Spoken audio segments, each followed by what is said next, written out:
Zinedine Boudegna. Je suis actuellement responsable cybersécurité au niveau du bureau Deloitte. J'ai travaillé beaucoup dans le domaine de la télécommunication, sur le volet bien entendu cybersécurité. Alors j'ai fait mes études ici en Algérie.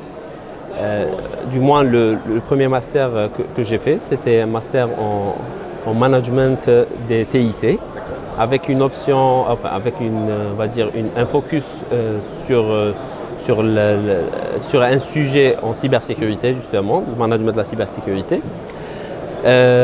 Voilà, donc suite à cela, j'ai fait pas mal de formations dans ce domaine, notamment formation CISM, Certified Information Security Manager, formation ISO 27001 Lead Auditor, voilà, donc ISO 22301 dans tout ce qui est Business Continuity.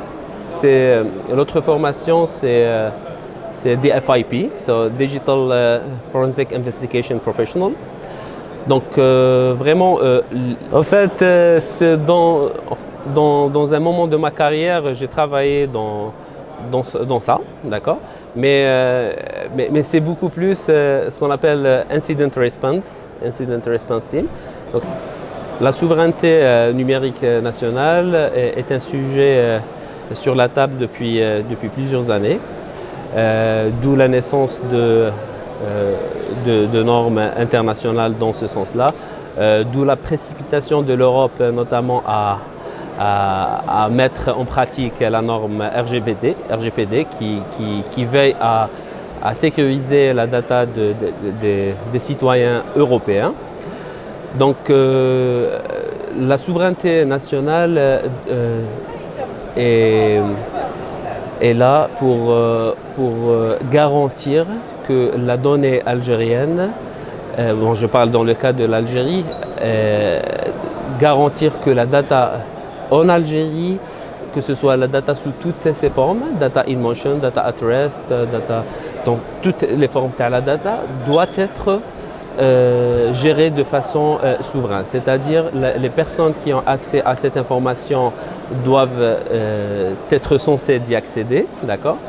Les systèmes utilisés autour de cette donnée doivent ne faire que leur travail, donc afin d'éviter que des fuites via ces systèmes soient possibles. Et du coup, pour garantir tout cela, il y a un nombre important de mécanismes à faire, que ce soit sur le volet technologique, humain ou bien organisationnel. Je dirais qu'il y a pas mal de choses qui ont été faites, notamment sur l'aspect réglementaire. On n'a qu'à voir notre classement au niveau de l'index international de cybersécurité établi par l'ITU.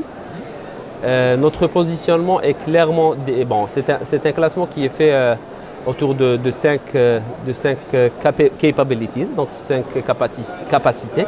On trouve clairement que l'Algérie, son point fort, c'est les aspects légaux. C'est tout ce qui est légal, réglementaire, voilà, les textes. Donc ça c'est bien. Par contre, il y a des choses à faire parce que ces lois-là doivent être suivies. La data, le problème avec la data, c'est qu'elle peut se retrouver partout et nulle part.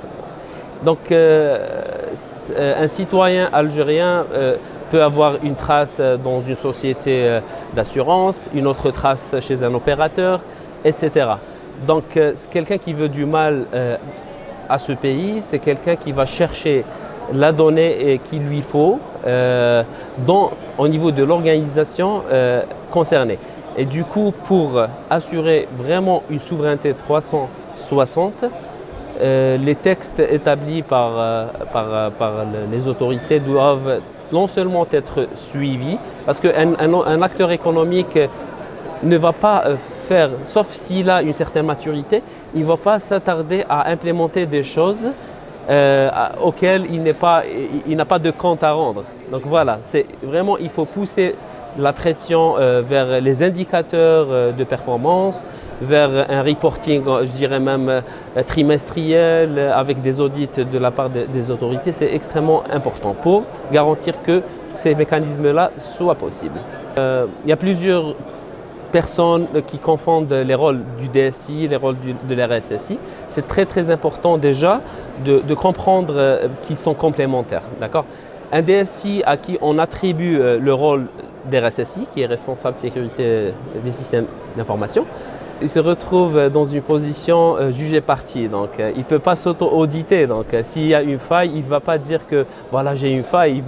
Mais on le comprend, hein, parce qu'en même temps, il est soumis à des pressions de business, il doit délivrer, etc. Donc, c'est tout à fait normal qu'il a ce genre de pression et qu'il va mettre la sécurité en deuxième priorité dans l'ensemble.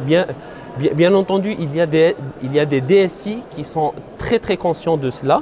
Ils poussent même à faire éclater la fonction RSSI qui doit reporter au DG. Donc c'est une fonction qui doit être indépendante, qui doit s'aligner aux objectifs du business dans l'ensemble des actions. Merci beaucoup. Je vous remercie.